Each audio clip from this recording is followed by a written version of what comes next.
Mbak Santi ini ada keturunan India kah atau apa? Dari nama kan Santi. Santi Sanata Bahas. Bahasnya itu ada turunan. Ada. Kalau dari papiku itu India Pakistan. Kalau Mbak Santi ini pas pembagian hidung dan alis itu datang duluan, saya paling belakang. Paling Mbak. belakang. Iya, jadi nggak dapat sisa-sisanya aja. Sisanya orang-orang yang depan tadi. Iya. Ya. Kita hidup di negara yang netizennya yang terkenal dengan lambenya ya. Lambenya. Pernah nggak sih dapat stigma atau apa ya istilah kata-kata atau perilaku dari luar sana dengan statusnya Mbak Santi sebagai single mom ini? Cuman ya karena mamiku orangnya easy going orangnya, jadi nggak terlalu yang gimana-gimana. Udahlah, yang penting kita nggak ngelakuin hal yang buruk gitu loh. Nggak apa-apa ya. Mungkin janda zaman dulu sama janda zaman sekarang berbeda ya. Janda zaman dulu. Mungkin lah ya. Ya.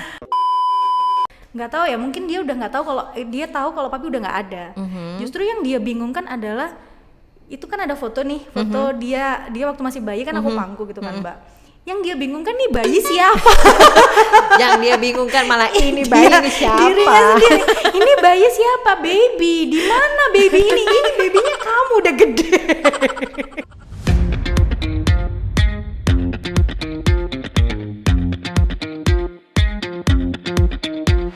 Halo beauties, kita kembali lagi ke episode 4 bener ya 4 ya? 4 podcastnya Hello Beauty Gang.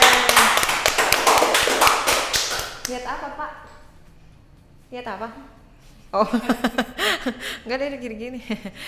Di episode 4 ini kita kedatangan wanita spesial. Ibu rumah tangga iya, seorang karyawan juga iya, penyanyi juga iya. Apalagi Mbak? Apalagi ya? Bantu-bantu di eventnya Mbak Arin juga iya. Iya. Apalagi Mbak? Apalagi? Pedagang iya. Pedagang iya, benar. Punya usaha ya. Terus apa lagi? Apalagi ya Mbak? Tukang dolen. Tukang nongkrong iya. Tukang ngopi. Pokoknya kapanpun dipanggil Mbak Santi, ayo kita kesini. Langsung datang. Iya. Perkenalkan diri dulu dong. Oke, halo, aku Santi, tapi lebih dikenal namanya siapa Mbak? Susi ya? Susi, iya bener namanya Susi ya, lebih dikenal namanya Susi. Pekerjaan sehari-hari hotelier sih, lebih terikatnya di hotelier. Ibu 3 anak. Alhamdulillahirabbil alamin. Alhamdulillah. Yang paling kecil seumuran Aska. Betul. Sepantaran. Bentar lagi nanti mungkin kalau pas lulusan wisuda kita barengan. Betul. Aduh. Gimana kabarnya Mbak Santi? Alhamdulillah sehat. Aku manggilnya Mbak Santi apa Mbak Susi? Bebas deh. Tapi nama tenarnya Susi. Mbak Santi ini ada keturunan India kah atau apa? Dari nama kan Santi Sanata Bahas. Bahasnya itu ada turunan. Ada. Kalau dari papiku itu India Pakistan. Oh. Dari India Pakistan. Kalau mami Jawa sih, Jawa Malang aja. Oh, kelihatan ya dari tampangannya. Hidungnya tuh loh yang bikin dulu pengen. Iya, dulu di orotin ya. Oh gitu. Orotin ya. Mungkin dulu waktu pas masih dalam kandungan, pas pembagian hidung tuh datangnya nomor 1 kali ya. Alarmnya belum bunyi kita udah bangun. Oke. Langsung antri paling depan biar dapat yang bagus. Betul. Jadi terus alis juga tuh bagus juga tuh. Jadi nggak usah pakai pensil alis ya. Alhamdulillah karena nggak punya keahlian untuk bikin alis, dikasih alis yang lumayan lebat lah sama Allah ya. Gitu. Alhamdulillah. Kalau Mbak Santi ini pas pembagian hidung dan alis itu datang duluan, saya paling belakang. Paling belakang. Iya, jadi nggak dapat sisa-sisanya aja. Sisanya orang-orang yang depan tadi ya. Kamu datangnya telat nih. 3 orang anak bisa disebutin Mbak. Nomor 1, nomor 2, nomor 3. Nomor 1, alhamdulillah rezeki Allah tuh banyak banget dikasih anak kembar, perempuan-perempuan yang sekarang sudah masuk SMP. Udah SMP ya? Udah SMP, udah setinggi aku gini lah. Oh ya?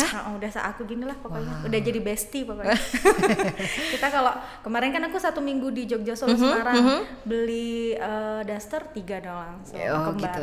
Kembar langsung bertiga. Iya. Wow. Jadi nanti kalau pas udah beranjak dewasa sedikit udah nggak usah beli baju emaknya aja. Betul, makanya pakai jilbab banyak itu, beli jilbab banyak juga nanti ke anaknya juga udah pakai ini aja, pakai ini kayak punya bunda. Enak ya. Gitu. Enak. Bundanya tinggal beli, anaknya dapat lungsuran. Iya. Tujuannya. Yang ketiga, anak yang ketiga. Yang ketiga laki-laki, satu kayak yang kembar tadi perempuan-perempuan. Oke. Yang laki-laki 1 umur mau 5 tahun. Alhamdulillah udah sepasang ya. Sudah sepasang. Yang pertama kembar, yang kedua laki-laki. Yang Yang ketiga, ya.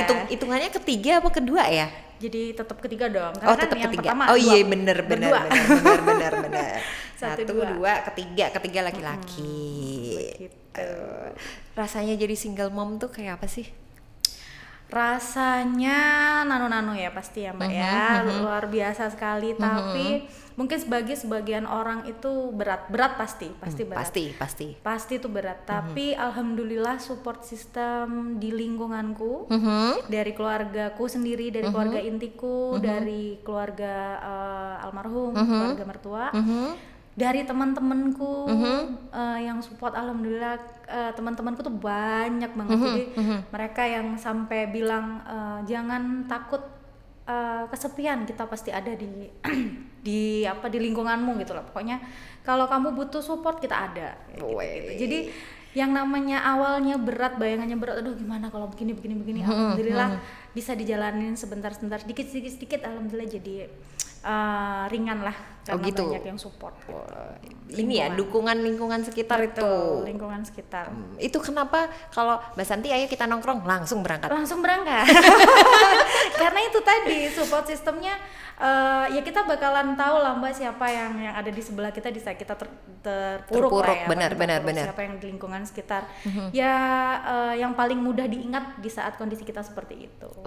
Oke. Benar banget, setuju. Cara bagi waktunya seperti apa sih? Kan Mbak Santi ini juga hotelier kan, terus ibu 3 orang anak. Saya aja nggak ngurus anak 1 aja tuh pusing kepala saya. Ini 3 loh ya. Terus habis itu ada kegiatan di luar hotelier, di luar rumah juga, terus ikut organisasi yang lain. Itu cara bagi waktunya seperti apa sih? Yang pasti harus ada kesepakatan dulu sama yang di rumah. Yang di rumah kan kebetulan anak-anak ada mama saya, ada mami yang di rumah. Pokoknya ngomong lah sama mami, aku ini pekerja, semua dicurahkan buat anak, buat keluarga. Jadi yang di rumah harus aman dulu. Kita harus istilahnya di set up dulu di rumah ini harus aman, fasilitasnya. Terus anak-anak juga nggak perlu kemana-mana, udah di rumah aja, makanan dan sebagainya ada yang jaga. Tapi aku jadi kalau aku udah di luar rumah, berkegiatan di luar rumah, udah nggak kepikiran yang gimana-gimana, jadi bisa fokus total. Giliran nanti udah punya waktu sama anak, libur, ya udah fokusnya libur di rumah sama anak, di rumah. Itu kita keluar, makan atau apa kayak gitu-gitu sih Mbak. Oke, berarti kalau di saat jam atau di hari kerja ya fokus kerja. Kalau libur ya udah. Iya betul. Di rumah kalau aja. Kalau udah kerja ya memang kita harus fokus kerja karena kalau aku kerja ya saat ini di tempat kerja fokusnya di tempat kerja, makanya di rumah harus aman dulu, harus aman, harus benar. Di rumah udah ada mami kok, mamiku bisa menghandle semua lah. Kenapa? Karena ada mungkin untuk urusan makanan kalau mereka lapar udah ada cadangan makanan atau apa, semua harus aman dulu lah. Di rumah harus aman baru bisa jalanin kerjaan dengan fokus, tenang gitu. Oke. Pernah nggak sih dapat stigma yang jelek atau kita hidup di negara yang netizennya yang terkenal dengan lambenya ya. Lambenya. Pernah nggak sih dapat stigma atau istilah kata-kata atau perilaku dari luar sana dengan statusnya Mbak Santi sebagai single mom ini? Pernah sih beberapa kali ada mungkin bercandaan yang menurutku itu sebenarnya Itu bukan nggak bercanda. perlu, nggak perlu. Jadi kalau ya kadang lah nggak ini sih nggak menyimpulkan satu kelompok gitu. Kadang yang biasa ikut bercanda begitu adalah bapak-bapak ya. Betul. Bapak-bapak yang bisa, wah enak nih, wah itu siapa janda nih begini. Iya. Dia lupa nih temennya juga janda gitu kan.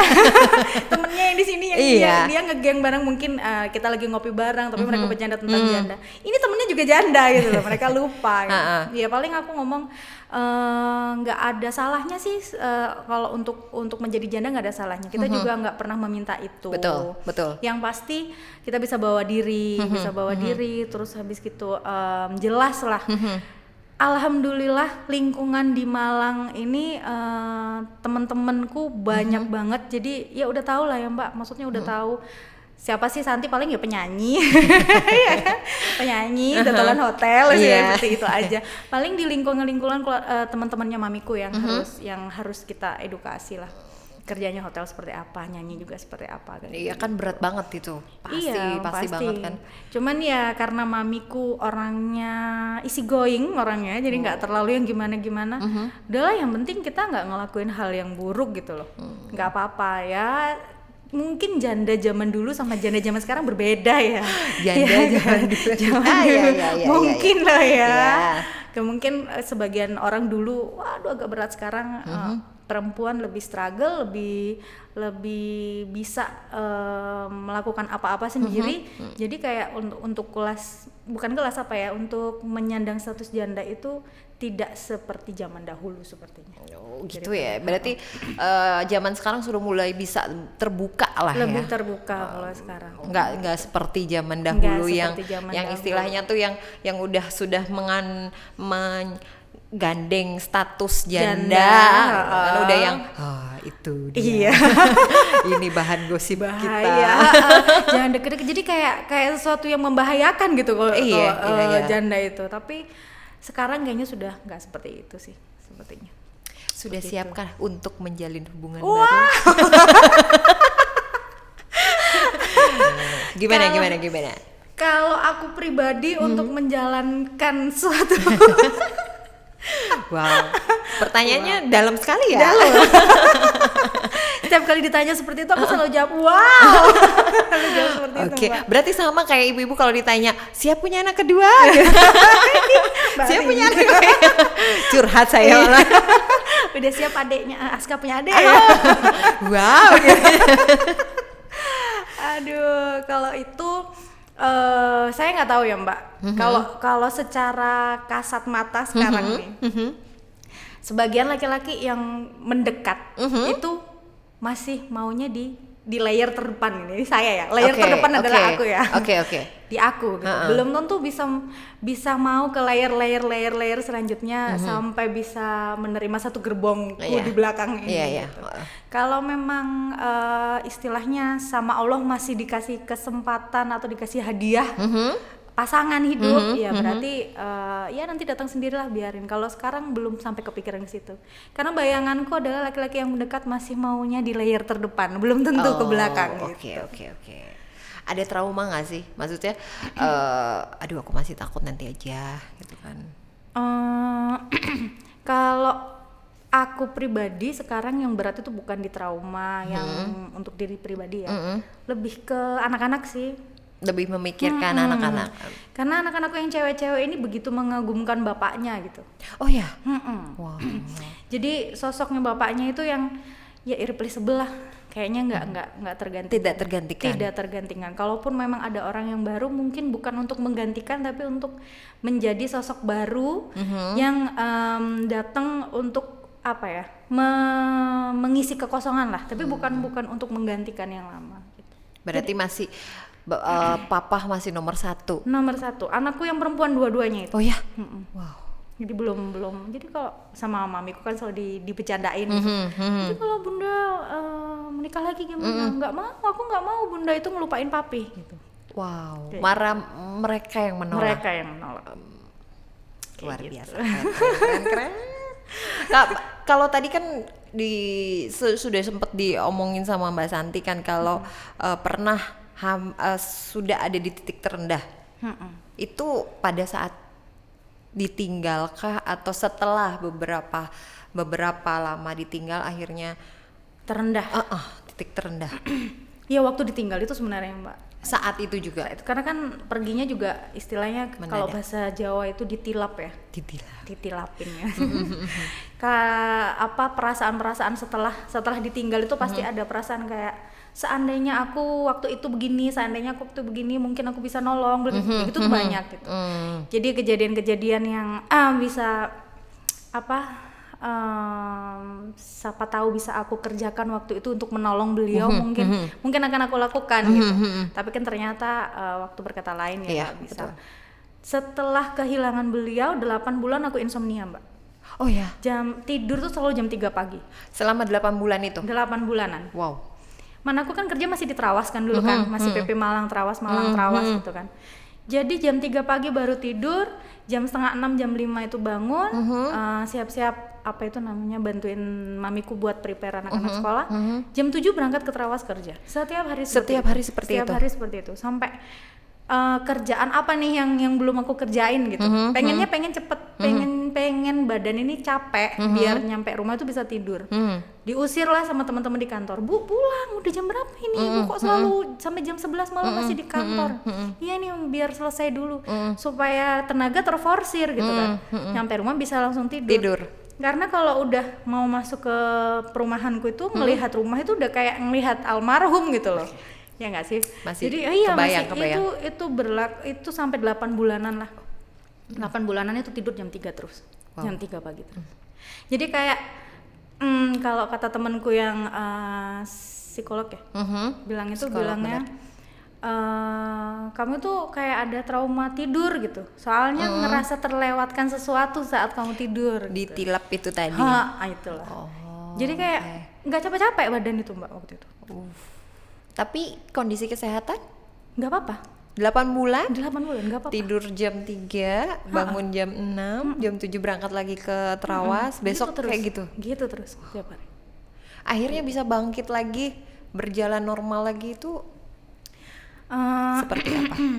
Ya mungkin kalau dari keluarga sih bilangnya karena kan almarhum kan sering keluar kota ya. Sering keluar kota. Kita kan LDM ya. LDM. Sering keluar kota. Jadi orang-orang itu yang di rumah selalu ngerasa kayak masih ada ya, almarhumnya kayak masih ada di sini loh. Kayaknya dia masih di luar kota. Tapi buat aku kan orangnya udah nggak ada. Iya. Karena kita komunikasi kan intens, WA, video call, telepon itu intens. Ya baru bukan menyadari ya apa ya. Iya, ini orangnya udah nggak ada. Ini orang itu udah nggak ada. Ya sekarang yang ada di sekitarmu itu ya teman-temanmu ini, keluargamu, anak-anakmu gitu. Tapi kan aku ngomong sama diri sendiri sebelum, banyak orang pasti ngomong, kamu nggak kasihan sama anakmu begini Iya, gitu. pasti. Tapi sebelum aku memberikan kekuatan sama mereka kan aku harus kuat dulu. Betul sekali. Jadi aku tuh harus kuat dulu. Jadi aku harus benar-benar istilahnya aku tuh punya puzzle yang sudah tersusun lah ya sama almarhum ya, meskipun belum sempurna. Tapi kan biar jatuh lagi nih. Betul. Ya harus aku susun lagi satu gitu. Jadi untuk mulai punya kekuatan untuk menyusun, bukan untuk sudah tersusun ya, tapi kekuatan untuk mulai menyusun lagi tuh aku harus menguatkan diriku sendiri, bukan kalau ngelihat anak-anak ya kasihan ya, mereka adalah semangatku juga. Tapi aku harus kuat dulu sebelum betul. aku membawa satu gerbong ini, kan aku di depan ya, bawa satu gerbong untuk ayo kita jalan lagi kayak gitu. Teman-teman alhamdulillah mamiku, keluarga, teman-teman yang yang selalu ngasih, oke nggak apa-apa, grieving aja dulu. Berusaha dulu. Nggak apa-apa kok. Nangis, kehilangan itu nggak apa-apa. Jadi ada waktunya. Nanti kalau udah sudah siap untuk jalan lagi, ayo kita jalan. Kayak gitu. Oke. Tantangan apa sih yang sering dihadapin menjadi single mami ini? Single mami ini kita kan punya banyak peran ya. Kayak punya banyak peran. Kalau di rumah harus, alhamdulillah mami juga enak lah diajak kerja sama ya. Maksudnya orangnya udah mami yang ngurus rumah, aku yang ini ya, yang di luar kayak gitu. Pokoknya ada momen-momen tertentu di sekolah yang harus aku datang. Kalau nggak harus aku yang datang, mami lah yang datang gitu. itu sih mungkin membagi peran antara ibu dan bapak. Ya. Kalau dulu masih ada almarhum, aku masih rajin di dapur kan, masih masak. Sekarang udah enggak lah, sesekali aja paling kalau pas anak-anak lagi butuh. Maksudnya kangen sama masakannya bunda, baru aku masak. Kembali lagi ke kantor jadi orang yang berbeda. Harus memiliki peran yang berbeda ya. Kembali lagi ke kantor sekarang jadi ibu untuk tiga anak di kantor nih, timku sendiri. Jadi perlakuannya beda. Tiga anak ini juga berbeda lagi orang. Di rumah punya anak 3, di kantor juga punya anak 3. Berbeda-beda. Di rumah sama di kantor sama aja anaknya 3. Sama, jadi 6. Jadi apa sih tantangannya sendiri tuh ini dari harus punya karakter yang bermacam-macam itu. Betul, karena sama-sama memimpin ya, sama-sama memimpin. Cuman apa ya, yang dihadepin berbeda. Kalau yang di rumah kan anak-anak yang mungkin kita harus benar-benar ngasih taunya pelan-pelan, jangan sampai sakit hati ini ya kan anak-anak ini ya. Benar. Terus partner kita juga mami, orang tua juga gimana caranya menjalankan 2 cara mendidik yang berbeda gitu. Mamiku kayak yang zaman generasi dahulu, yang berbeda dengan sedangkan kita zaman sekarang memang harus agak sedikit lebay ngomong sama anak-anak. Benar. Ya kan, harus sedikit lebay, yang harus puitis atau apa lah. Kalau zaman dulu kan gitu kan bisa ya. Kalau zaman sekarang kita harus memang sedikit lebay, harus memberikan apresiasi kalimat yang betul. Selamat, kamu sudah begini kan seperti itu. Iya. Menurut mamiku gak perlu, ngapain? Kita beliin apa aja. Sedangkan zaman sekarang nggak bisa kayak gitu. Betul sekali. Di kantor sendiri juga berbeda lagi. Jadi tantangannya sudah ada di betul. Di rumah ada, di kantor juga ada. Kan kalau yang kembar ini kan sudah SMP. Mungkin mereka paham. Kalau Langit, cara memberitahu ini ya mama, ini ya papa gitu. Ini gitu loh. Ini Mbak Santi sendiri cara memberi penjelasan kepada Langit itu seperti apa sih? Kalau Langit sekarang mungkin dari Langit sendiri sebenarnya tahu kalau bapaknya itu udah nggak ada ya, mungkin ya. Dulu kan dia itu nggak ngeh karena sehari-hari memang sama aku. Bapaknya kan selalu keluar kota gitu.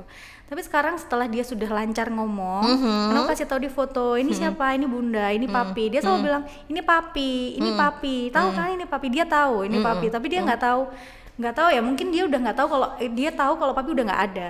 Justru yang dia bingungkan adalah itu kan ada foto dia waktu masih bayi kan aku pangku gitu kan Mbak.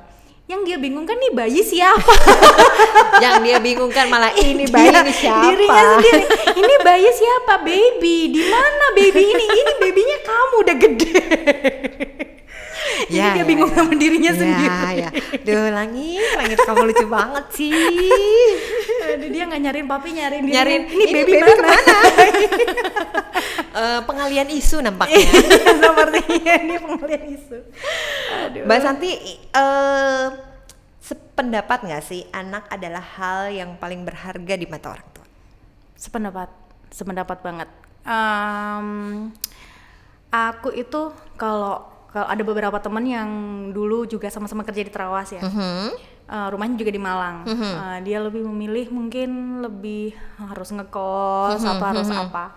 Tapi kalau aku seberapapun jam pulangnya, kalau itu bisa ditempuh jarak pulang cuman 1,5 jam atau maksimal 2 jam, aku pasti pulang Mbak. Wow. Jam berapapun, jam 2 pagi pun aku tetap harus pulang. Harus ngelihat anakku soalnya. Harus ngelihat anak, besok pagi anakku harus ngelihat aku gitu. Ini bunda pulang, harus tahu. Ya anak-anakku selalu mereka kalau aku nggak pulang berarti aku keluar kota. Tapi kalau aku pulang berarti berapapun jarak tempuhnya, kalau itu cuman bisa ditempuh 2 jam lah maksimal, pasti aku pulang. Wow. Kayak gitu. Keren banget. Langit itu kalau aku berangkat kerja, Agungnya nggak pamit Mbak. Dicari ngambek Mbak dia. Seharian bisa ngambek. Oh ya. Wow. Jadi aku harus berangkat kerja jam berapapun, kalaupun aku bilang Langit bunda berangkat ya. Oke. Yo, Assalamualaikum. Harus oke dulu. Kalau aku nggak pamit dia tidur gitu ya. Ternyata waktu dia bangun aku nggak ada, nggak tak pamitin, nangis Mbak seharian, dia ngambek pasti. Bad mood ya? Bad mood, minta di video call. Wow. Kenapa kok nggak pamit? Jadi sekarang bosnya di rumah adalah Langit. Iya. Langit emang. Mbak Santi orang perempuan yang luar biasa menurut aku. Nah, ini kenyataan. Benar. Boleh dong kasih support dan kasih pesan buat Helwa Beauties di sana. Sampaikan yang hampir sama ya. Maksudnya kita single mom nih, kita harus gitu. Boleh dong disampaikan pesannya.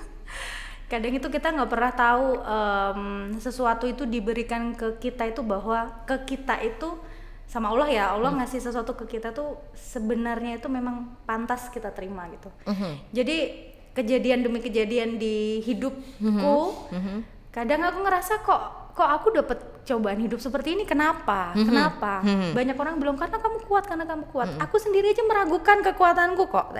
Kenapa kok kalian malah percaya? Karena semua itu terjadi ke kamu atas ridhonya yang atas ya, atas ridhonya Allah. Berarti kalau itu sudah terjadi dan kamu memang orangnya yang ditunjuk, berarti kamu mampu, kamu bisa. Tinggal kita menjalankan perannya kita aja di dunia, bahwa kehidupan ini memang harus dijalani. Bismillah, kita cuma bisa berusaha. Nanti hasilnya seperti apa, mau dipontang-panting seperti apa sama Allah, udah kita jalanin aja. Ya yang pasti berarti itu memang apa ya? Memang hadiah lah dari Allah. Seperti apapun itu kamu yang dipercaya. Belum tentu yang di sana belum tentu yang di sana juga mampu diberi hal seperti ini. Karena Allah percaya kamu mampu, ya udah kita jalanin sambil bismillah aja. Oke. Percaya aja lah. Tepuk sama tangan Allah. dulu dong buat Mbak Santi. Mbak Santi, terima kasih banyak atas waktunya. Ini hari biasa kita ganggu, lagi sibuk. Terima kasih banyak. Salam buat si kembar sama Langit sama Mami juga di rumah, sehat-sehat terus. Siap, terima kasih. Sampai jumpa di episode sekian. Dadah.